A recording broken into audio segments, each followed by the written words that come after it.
एक युवक बड़ी तेज गति से चला जा रहा था। रास्ते में किसी व्यक्ति ने उसे टोकते हुए पूछा कि भाई कहाँ जा रहे हो? उसने जवाब दिया, पता नहीं। कहाँ जा रहे हो? जवाब दिया, पता नहीं। सामने वाले ने पलटकर पूछा, आ कहाँ से रहे हो? जवाब निकला, पता नहीं। अब की बार वो हैरान रह गया। कहाँ जा रहे हो? पता नहीं। कहाँ से आ रहे हो? पता नहीं। उसने पूछा, क्यों जा रहे हो? बोला, पता नहीं। अब की बार तो एकदम हैरान रह गया कि भैया कहाँ जा रहे हो? पता नहीं। कहाँ से आ रहे हो? पता नहीं। क्यों जा रहे हो? पता नहीं। तो भैया मेरे ये तो बता कि तो आखिर है कौन? तुम हो कौन? जानते हो उसने क्या जवाब दिया? उसने कहा, पता नहीं। ऐसे व्यक्ति को हम पागल के अतिरिक्त और क्या कहना पसंद करेंगे? ऐसा व्यक्ति एक प्रकार से पागल ही कहलाएगा। पर वो व्यक्ति कहाँ है, थोड़ा खोजने की जरूरत है। आज हर मनुष्य की दशा कुछ ऐसी ही है। वो तेज गति से चल रहा है। उसके पास गति तो है पर गंतव्य नहीं। चल रहे हैं पर हमारा कोई लक्ष्य नहीं, हमारा कोई उद्देश्य नहीं। संत कहते, लक्ष्य विहीन यात्रा यात्रा नहीं, भटकन है। हम जिंदगी जी रहे हैं, क्यों जी रहे हैं? आखिर हमारे जीवन का ध्येय क्या, मकसद क्या, लक्ष्य क्या? दुनिया में जितने भी लोग हैं वे अपने अपने तरीके से जीवन जीते हैं। ज्यादातर लोगों का तो कोई लक्ष्य ही नहीं है। सब जी रहे हैं, जिए जा रहे हैं। एक विचारक ने बड़ी अच्छी बात लिखी, लक्ष्य विहीन मनुष्य का जीवन कुत्ते की भांति त्रिआयामी। लक्ष्य विहीन मनुष्य का जीवन कुत्ते की भांति त्रिआयामी है। दिन रात खाना, इधर इधर दौड़ना और बचा समय अपने साथियों से झगड़कर बिताना। जिंदगी ऐसी ही बीत जाती है। मनुष्य की दशा क्या है? रोते हुए जन्मता है, शिकायतें करते हुए जीता है और हताशा के बलवे में दबकर मर जाता है। यही जीवन की कहानी पूरी हो जाती है। आखिरकार मेरे जीवन का लक्ष्य क्या? आज बात ल की है और मैं आपसे आपके लक्ष्य की चर्चा करना चाहता हूं। तय करो, तुमने अपने जीवन का क्या लक्ष्य बनाया? कोई लक्ष्य? एक विद्यार्थी से पूछो तो उसका पहला लक्ष्य होता है कि मुझे पढ़ाई करना है। पढ़ाई करके आगे देखेगा तो सोचेगा प्रतियोगी परीक्षाओं में पास हो जाऊं, और लक्ष्य हो तो अच्छी सी नौकरी मिल जाए। यदि कदाचित नौकरी करने का ख्याल नहीं है तो अच्छा व्यापार हो जाए, अच्छा कारोबार कर ले, शादी हो जाए, बच्चे हो जाए, परिवार सेटल हो जाए, पैसा कमा लूं, समाज में प्रतिष्ठा बना लूं और अपनी एक पहचान बना लूं। यही लक्ष्य है ना? बस अधिकतर लोगों का यही लक्ष्य। उसके आगे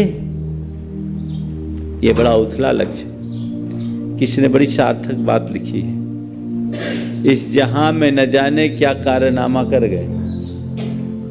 बहुत पुरानी पंक्ति है। इस जहां में न जाने क्या कारनामा कर गए, बीए किया, एमए किया, नौकर हुए, पेंशन मिली और मर गए। कहानी खत्म।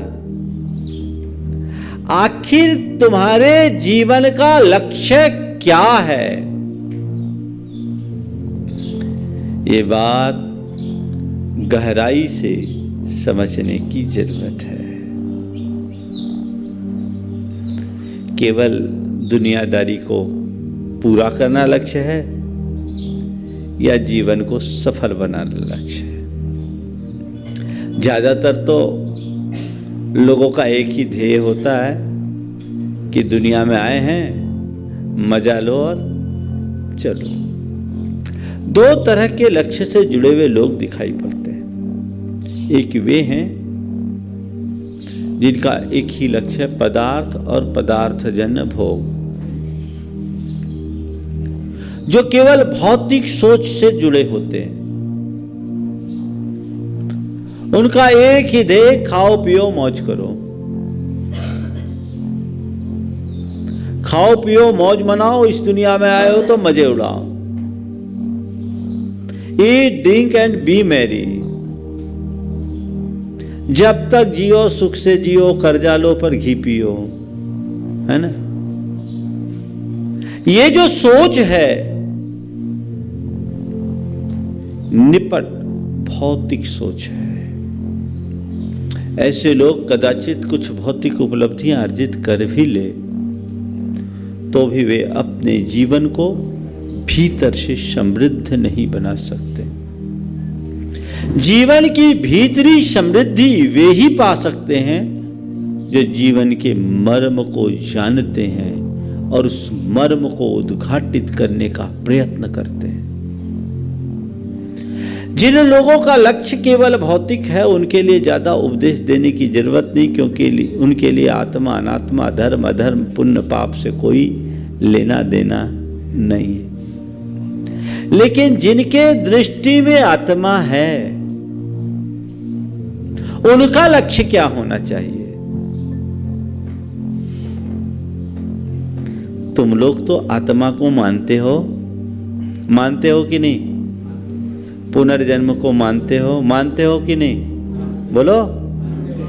कर्म सिद्धांत पर विश्वास करते हो कि नहीं?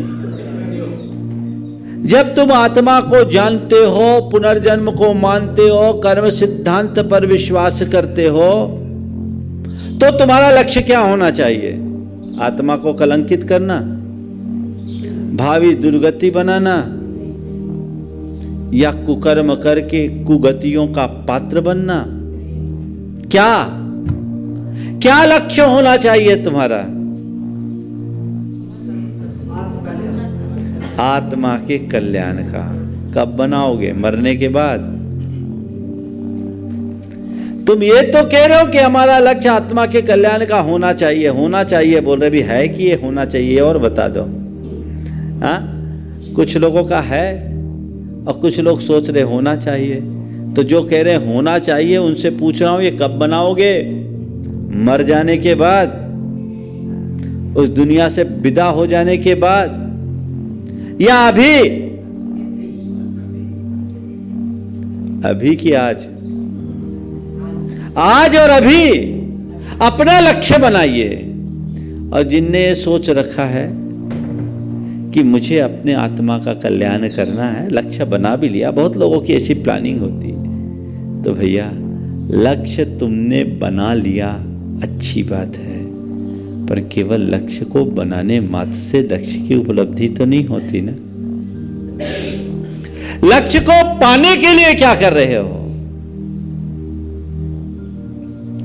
लक्ष्य बनाना और लक्ष्य पाना दो चीजें। ज्यादातर लोगों का सही लक्ष्य ही नहीं बनता, और जिनने लक्ष्य ही नहीं बनाया वो लक्ष्य पाएंगे कैसे?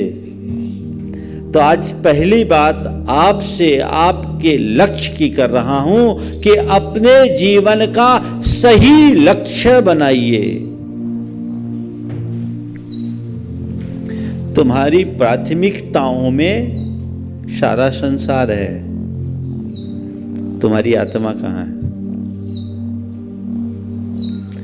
तुम्हारी प्राथमिकताओं में दुनियादारी है, तुम्हारा हित कहां है? तुम्हारी प्राथमिकताओं में गोरख धंधा है, आत्म शुद्धि कहां है?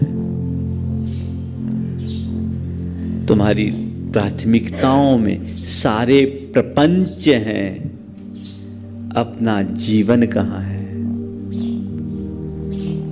इस पर कभी विचार किया? अगर मेरी प्राथमिकता में मेरी आत्मा का हित होगा, मेरी प्राथमिकता में मेरे जीवन का कल्याण होगा, मेरी प्राथमिकता में मेरी आत्मा की शुद्धि होगी, मेरे प्राथमिकता में मेरे जीवन की पवित्रता होगी, तो फिर मेरा लक्ष्य मेरे निकट होगा।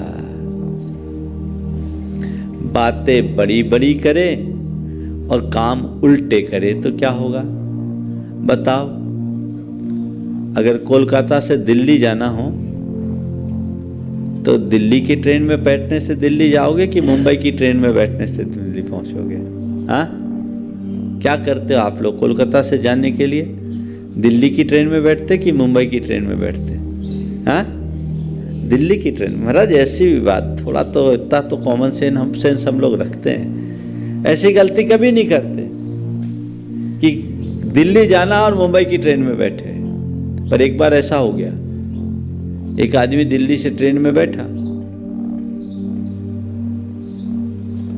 तो उसको मुंबई जाना था, वो कोलकाता की ट्रेन में बैठ गया।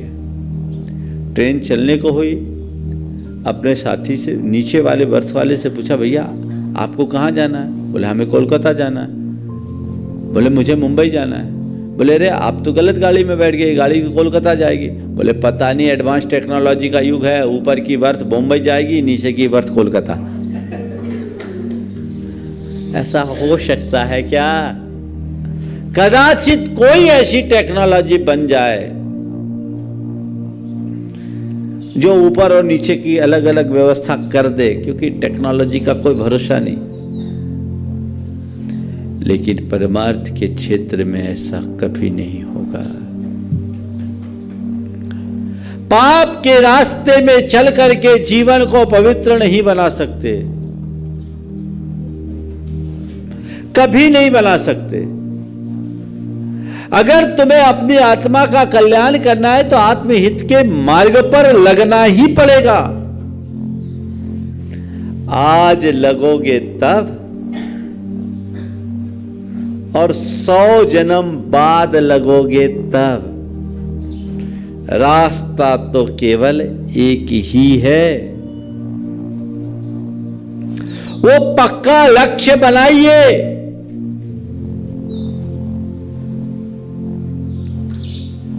तो पहले सही लक्ष्य बनाइए।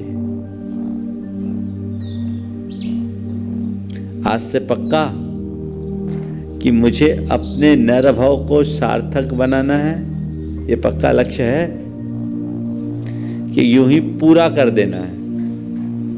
भजनकार कहते यूं ही आता रहा, यूं ही जाता रहा, लाख चक्कर 84 के खाता रहा, यूं ही आवागमन के उलट फेरे में व्यर्थ हीरा जन्म को गंवाता रहा। अब तक की कहानी तो यही। कभी आए गए जन्म मरण, जन्म मरण, जन्म मरण, जन्म मरण, इसके अलावा पुनरपि जननम पुनरपि मरणम जननी जठरे पुनरपि शयनम। बार बार जन्म, बार बार मरण। मां न जाने हमने कितनी बार मां के पेट में शयन किया है। कभी लगता है कि इस अनादि संसार में मैंने अनंतों बार कौन कौन से जन्मों को धारण किया? कभी लगता है? कौन कौन सा जन्म हमने धारण नहीं किया? ये आज हम मनुष्य बने न, ऐसा मनुष्य बना अनंतों बार धार करके छोड़ चुके हैं। और पूरे संसार में पेड़ पौधे कीड़े मकोड़े से लेकर पशु पक्षी तक जो भी हमें नजर आते हैं, वे सब हमारे ही उतारे हुए चोले हैं, ऐसा समझना। अपने अज्ञान के कारण हम संसार में भटके और भटकना है। बोलो, और भटकना है? फिर क्या करना है? अगर भटकना नहीं है तो सही राह पकड़ो, अपना लक्ष्य सुनिश्चित करो। नहीं, बहुत हो गया, अब मुझे अपने जीवन की दिशा बदलनी ही है। भले मैं संसार में रहूंगा हूं, पर मेरा ध्येय मेरे आत्मा का हित होना चाहिए। कदाचित आत्महित के रास्ते पर आगे न बढ़ पाऊं तो कम से कम अहित के रास्ते पर तो नहीं पहुंचूं। इतना तो कर सकते हो। ये कब होगा? जब तुम अपना लक्ष्य फिक्स कर लोगे, निर्धारित कर लोगे। लक्ष्य बनाओ। जिनको पाप और पाखंड में ही रस आता है,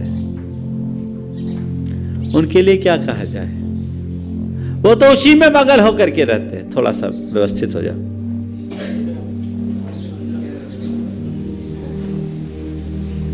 आप लोग भी थोड़ा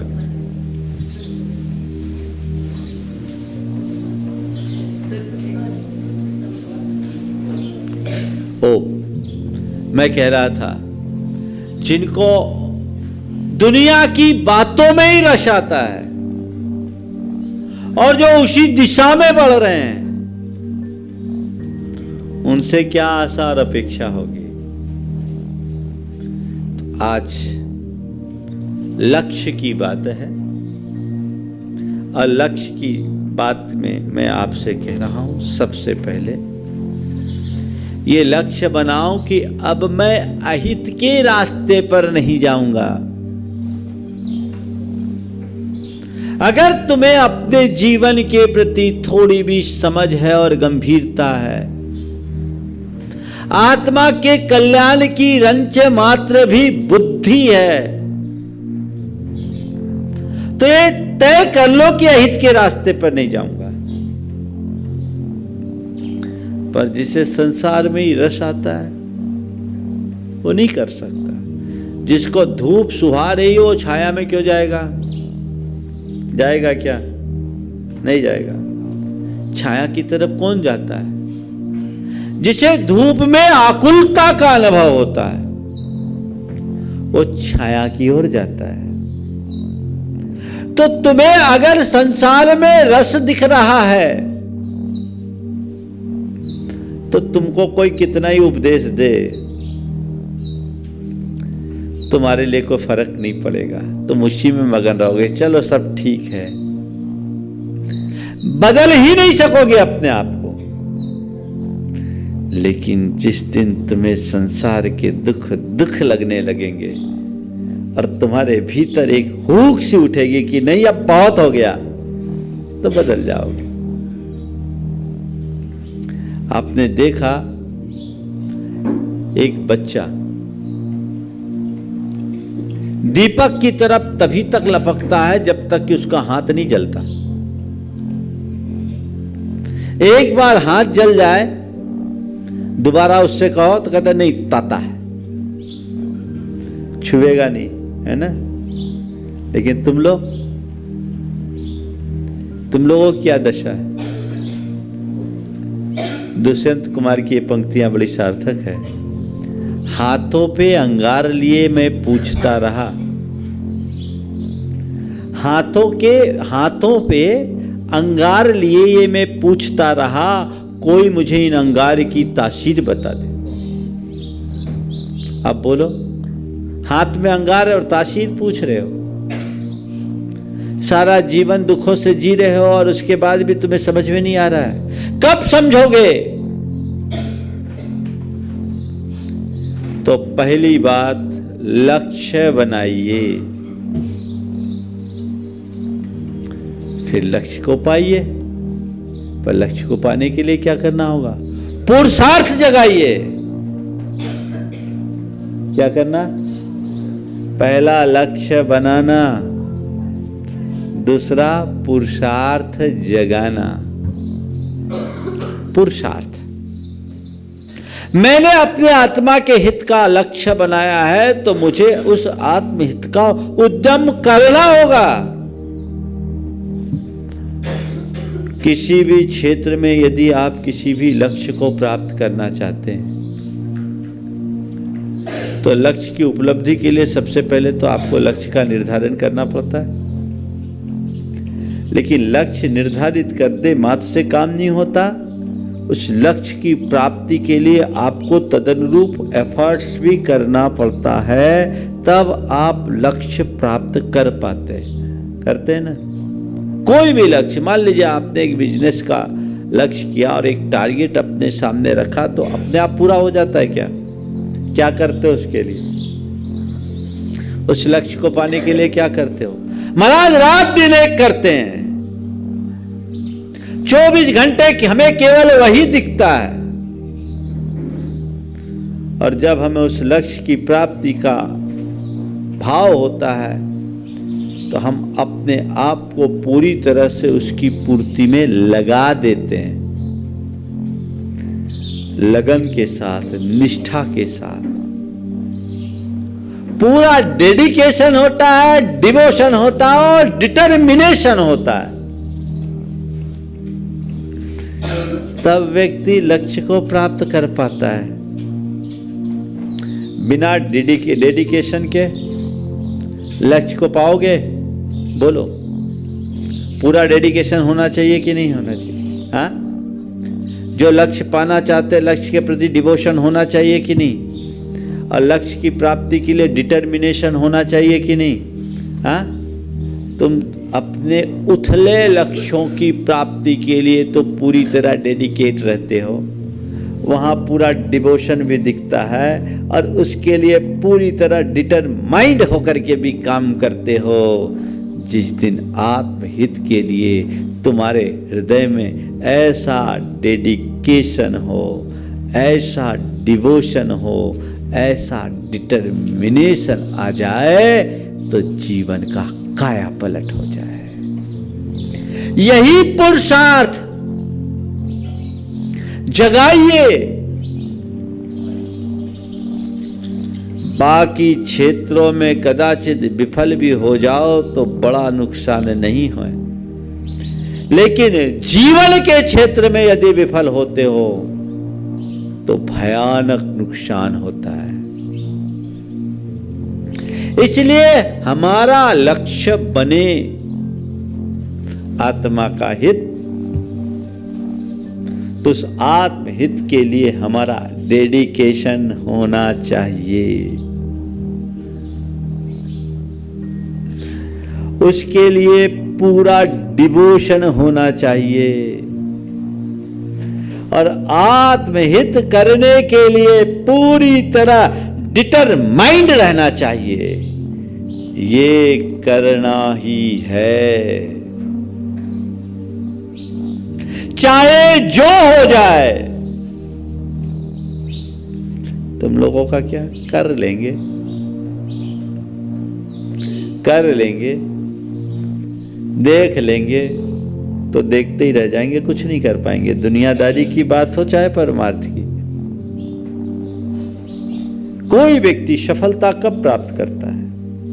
जब वो अपने लक्ष्य के प्रति पूरी तरह समर्पित हो जाए, दृढ़ हो जाए, आज का काम आज करे, कल पर न टाले। आजकल लोग तो आप लोगों को सिखाते हैं मैनेजमेंट के गुर में, ये बातें सिखाई जाती है, पर वो बातें भी दुनियादारी की है। हमारे संतों ने तो युगों पूर्व ये बातें सिखा दी है कि लक्ष्य पाना है तो पूरी तरह लक्ष्य के प्रति समर्पित हो जाओ।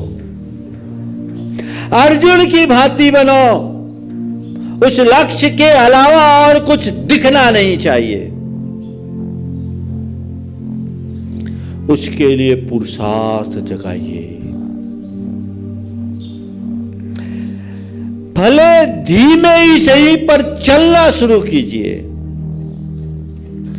बिना चले मंजिल तक कोई नहीं पहुंच सकता। कई लोग हैं जो लक्ष्य तो बड़े बड़े बना लेते हैं पर लक्षण कुछ नहीं बदलते। लक्ष्य को पाना चाहते हो तो तुम्हारे लक्षण भी बदलने चाहिए। लक्ष्य बनाओ, पुरुषार्थ जगाओ, सही पुरुषार्थ जगाओ। बड़ी बड़ी बातें करने से कुछ भी उपलब्धि नहीं होती। सही दिशा में किया गया थोड़ा सा प्रयास भी हमें बड़े परिणाम दे देता है। अगर तुम आत्मा का लक्ष्य, हित का लक्ष्य बनाते हो, आत्म कल्याण की बात सोचते हो, तुमने लक्ष्य बनाया है तो पुरुषार्थ जगाओ। अब मुझे अपनी आत्मा का हित करना है और कदम दर कदम अपने आचार, विचार और व्यवहार में पवित्रता लानी है। पाप और उन्मार्ग की ओर अब मुझे नहीं बढ़ना है, मुझे सही दिशा में चलना है। ये लक्ष्य बनाओ और उस लक्ष्य को पाने के लिए पुरुषार्थ जगाने का प्रथम चरण, गलत डायरेक्शन में अब मैं नहीं जाऊंगा। सबसे पहला स्टेप, अभी तक जिस सोच के साथ में जीता था वो सोच को मैंने अलविदा कर दिया। अब वैसा कोई आचरण नहीं, वैसा कोई विचार नहीं, वैसा कोई व्यवहार नहीं। उससे मेरा दूर दूर का नाता नहीं है। फिर अपने लक्ष्य को पाने के लिए एक कदम ही सही पर आगे बढ़ूंगा। कदम तो बढ़ाओ। पर आप लोग क्या सोचते हो? जितने लोग हैं ना, धार्मिक लोग, सब चाहते तो है कि आत्मा का कल्याण करेंगे, पर कब?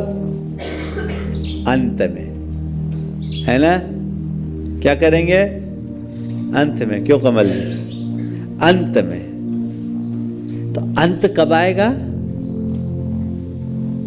अंत कब आएगा?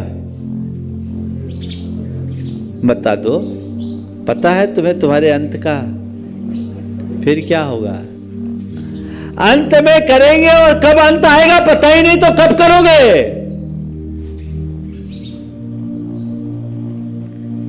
हर रात को अंतिम समझकर सो, हर प्रात को अंतिम समझकर जग। हर रात को अंतिम समझकर सो, हर प्रात को अंतिम समझकर जग। हर दोपहरी ये न तेरी हो, हर शाम तेरा रोग शक्ति मग। कौन जाने कौन समय क्या साथ लाता है, मित्र मेरे हर समय कह कर न आता है, मित्र मेरे हर समय कह कर न आता है। शर्मा लाल सरस की ये पंक्तियां बड़ी उत्प्रेरक है।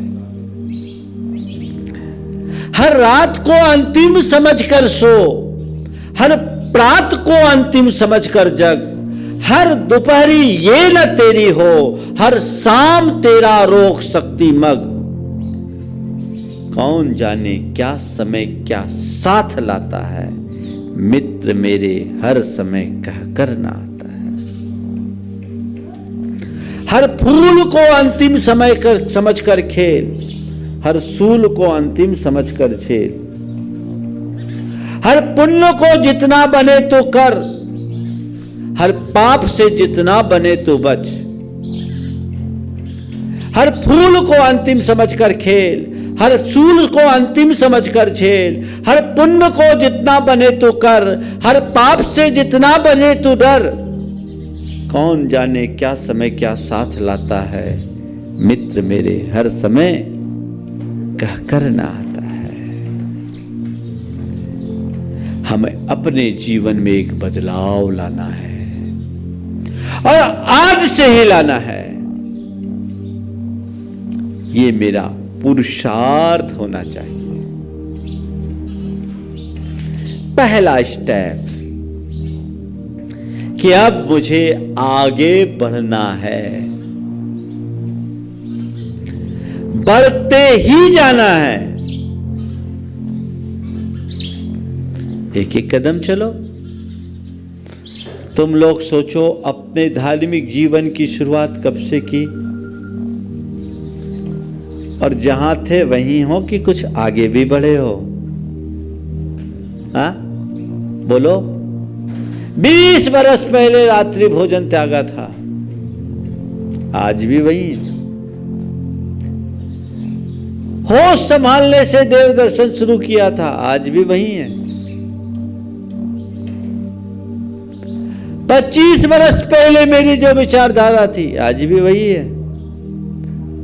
तो भैया पहली क्लास में कब तक रहोगे? एक ही क्लास में कब तक? हाँ, उम्र पक जाने के बाद भी लोग अपने कदम ऊपर नहीं बढ़ाते तो लक्ष्य को पाएंगे कैसे? लक्ष्य बनाए, पुरुषार्थ जगाएं। हमें रोज ये पुरुषार्थ होना चाहिए कि कल से मेरा आज बेहतर हो। व्यापार धंधे में तो आप लोग देखते हो कि नहीं देखते हो? महाराज रात में हम तो सब कैश बैलेंस मिलाकर सोते हैं और अगले दिन का टारगेट सोच करके सोते हैं, और फिर सोने के पहले फिर देखते कि टारगेट के हम कितने नज़दीक गए, है ना?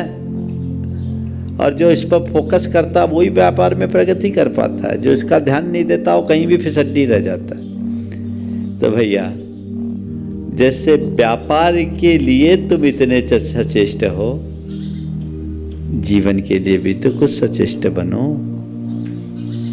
उसके लिए भी तो सोचो, कब सोचोगे? कहीं सोचते सोचते ही जिंदगी न निकल जाए, फिर हाथ में क्या बचेगा? शून्य। रिजल्ट शून्य हो उससे पहले कुछ अंक जुटा लो, नहीं तो सब खत्म होना ही है। राम नाम सत्य है, ये मुर्दों को सुनाते हैं। जिंदे सुनने लगे तो समझ में आएगा। तो आज लक्ष्य बनाइए, बना हुआ है, आत्मा का हित करना है, तो पुरुषार्थ जगाना शुरू कीजिए। एक एक कदम चलते चलते हम हजारों मील की यात्रा कर सकते हैं। हजारों मील की चर्चा करने वाला एक कदम भी नहीं चल पाता। हम चलना शुरू करें, एक एक कदम चलें, धीरे धीरे धीरे धीरे धीरे धीरे हमारा रास्ता प्रशस्त होगा। आपको लगता है मंजिल बहुत दूर है, हम कैसे चलेंगे? कोई चिंता नहीं। 60 साल के दादाजी के साथ 8 साल का पोता सम्मेद शिखर के पहाड़ पर चढ़ने के लिए गया। रात अंधेरे में चला। पोते ने दादा से पूछा, पापा दादा पहाड़ कितना ऊंचा है? बोला बेटा 9 किलोमीटर चलना है। 9 किलोमीटर चलना, इतना ऊंचा पहाड़ कैसे चढ़ेंगे? सघन अंधेरा है, अपने हाथ की टॉर्च से तो 10 फुट तक रोशनी नहीं जाती, पहाड़ कैसे चढ़ेंगे? दादा मुस्कुराए और बोले, बेटे हमें पूरा पहाड़ थोड़ी ना चढ़ना है, हमें पूरा पहाड़ थोड़ी चढ़ना है, हमें तो एक कदम आगे बढ़ना है। एक कदम आगे बढ़ो, रोशनी आगे बढ़ जाएगी, और ऐसे एक एक कदम बढ़ते बढ़ते हम पूरा पहाड़ चढ़ जाएंगे।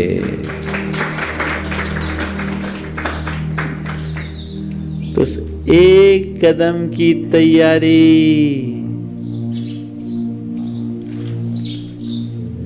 करिए शुरू। ये मत सोचना बुढ़ापे में देखेंगे, क्या गारंटी बुढ़ापा भी देख पाओगे कि नहीं? कितने आदमी बुढ़ापा देख पाते हैं? तो इसकी कोई सुनिश्चितता नहीं कि तुम बुढ़ापा देख पाओगे या नहीं। और कदाचित बुढ़ापा देख भी लो तो देखने लायक बचोगे कि नहीं? बिस्तर में पड़े पड़े बुढ़ापा कटता है, जितने भी बुढ़ापे से के दौर से गुजरने वाले, उनसे पूछो तो कहेंगे क्या करें, अब तो हम कर ही नहीं पाते, उठा नहीं जाता, बैठा नहीं जाता, हा? है ना। 2 आदमी उठाता है तब बुढ़ापा कटता है। इसलिए कहते हैं बुढ़ापे को अर्ध मृतक सम बूढ़ापनो, कहते हैं ना। बूढ़े को अर्ध मृतक के समान क्यों कहते पता है? बोलो, बूढ़ों को अर्ध मृतक के समान क्यों कहते हैं? मुर्दे को 4 उठाते, बुढ़े को 2 उठाते, इसलिए अर्ध मृतक। फिर बचेगा क्या? पुरुषार्थ जगाइए, अपने जीवन के प्रति गंभीर बन जाइए, और एक बार पुरुषार्थ जग जाए तो केवल जगाकर मत छोड़िए,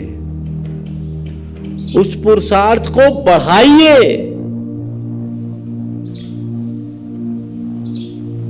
मेरा पुरुषार्थ उत्तरोत्तर बढ़ना चाहिए, कम नहीं होना चाहिए।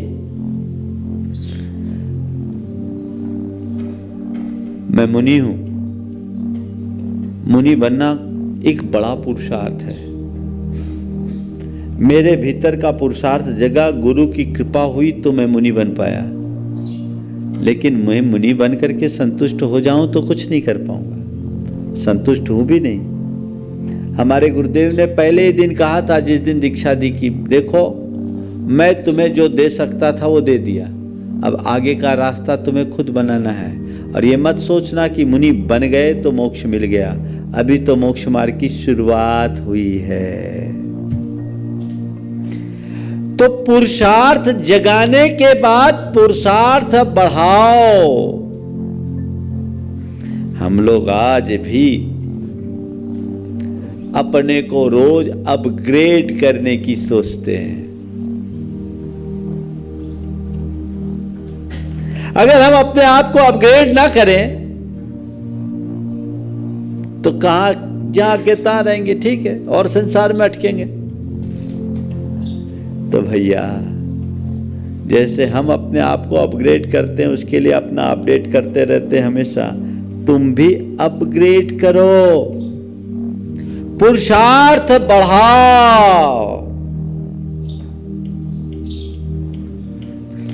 धीरे धीरे धीरे धीरे ही सही, पर बढ़ते जाओ। आजकल आप लोग एक शब्द का प्रयोग करते हैं, ग्रोथ। क्या करते हैं, है ना? तो ग्रोथ कब होगी?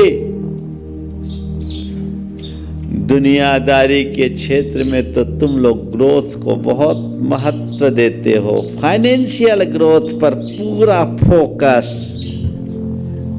हाँ, है ना? ये बैलेंस शीट है, इतना परसेंट ग्रोथ है, ये हमने गेन किया है। अरे भैया, ये गेन और ग्रोथ ही तुम्हारा गोल है क्या? अगर इसी गोल के चक्कर में रहोगे तो सब गोल हो जाएगा। उनके प्रति तुम जितना देखते हो, फाइनेंशियली ग्रोथ की बात तुम जितनी करते हो, इनर ग्रोथ की भी तो बात सोचो। मेरी आत्मा की कितनी ग्रोथ हुई, मेरे भाव, विचार और व्यवहार में कितनी पवित्रता आई, ये ग्रोथ भी तो होना चाहिए। अगर ये हो जाए तो काया पलट हो जाए। तो क्या करना? लक्ष्य बनाना, पुरुषार्थ जगाना, पुरुषार्थ बढ़ाना, तब लक्ष्य को पाना। इतना सरल नहीं है, इतना सरल नहीं है कि हम लक्ष्य पा जाएंगे। कई लोग हैं जो बातें ऊंची ऊंची करते हैं और काम कुछ भी नहीं। उससे क्या हासिल होने वाला है? कुछ भी नहीं। ये एक प्रकार की आत्मवंचना है। उस आत्मवंचना से अपने आप को बचाइए। मूलभूत लक्ष्य की तरफ समर्पित होते हुए अपने आप को आगे बढ़ाने की कोशिश कीजिए। हमारे आचार्यों ने एक मुनि से कहा कि देख, तू अपने लक्ष्य को कभी मत भूलना। जो तूने लक्ष्य बनाया है उसके लिए पुरुषार्थ जगाना, पुरुषार्थ को बढ़ाना, लक्ष्य के प्रति पूरा लीन होकर के चलना, तब तू लक्ष्य को पाएगा। और इसके लिए हम मुनियों को कहा, अपनी दीक्षा की तिथि को हमेशा याद रखना। क्या कहा? दीक्षा की तिथि को याद रखना। क्यों? वो बताएगी तेरा प्रयोजन क्या है, तेरा ध्येय क्या है, तेरा लक्ष्य क्या है, तेरा मकसद क्या है,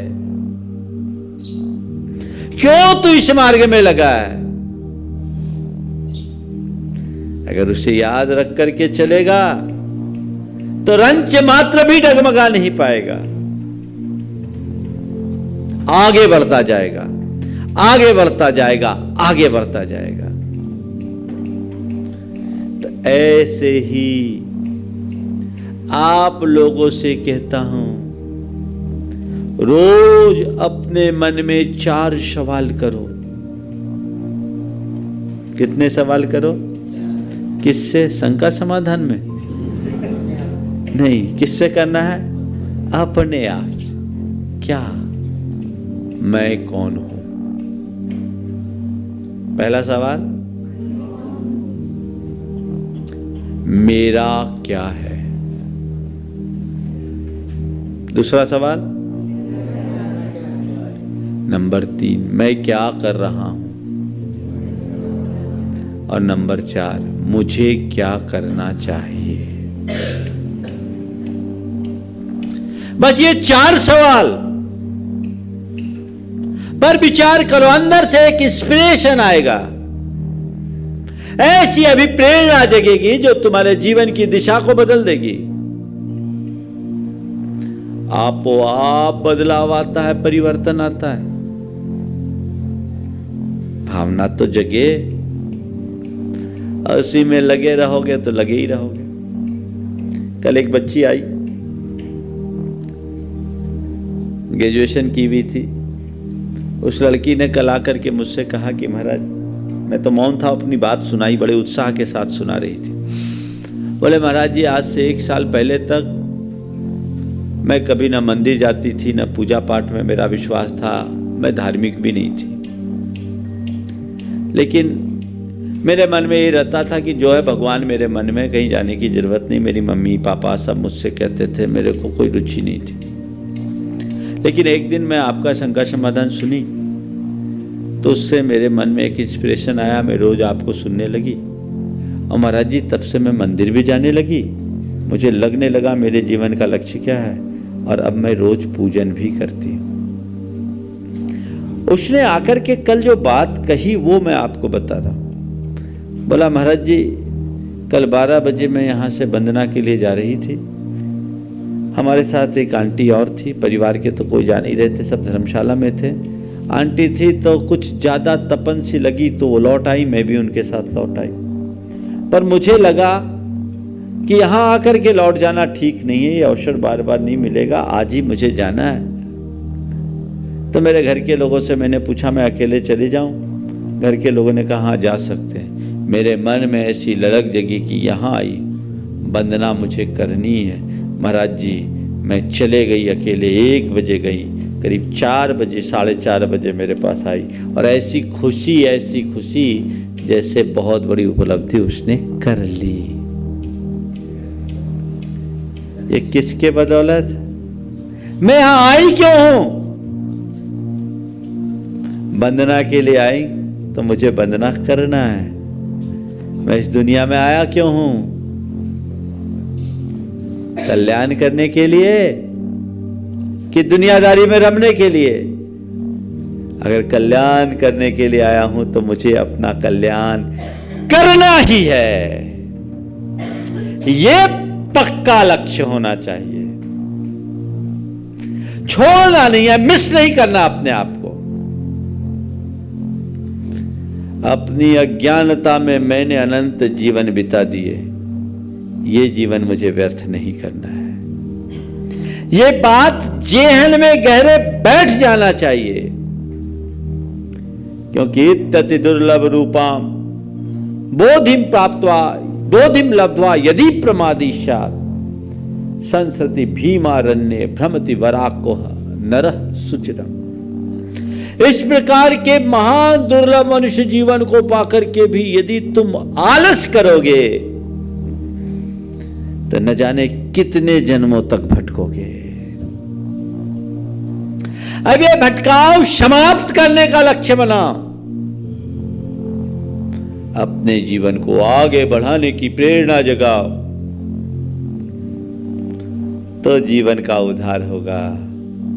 नहीं तो एक ही राम कहानी चलते रहेगी, यूं ही आता रहा यूं ही जाता रहा, लाख चक्कर 84 के खाता रहा, यूं ही आवागमन के उलट फेर में व्यर्थ हीरा जन्म यूं गंवाता रहा। अब गंवाना नहीं है, कमाना है, बचाना है, बढ़ाना है।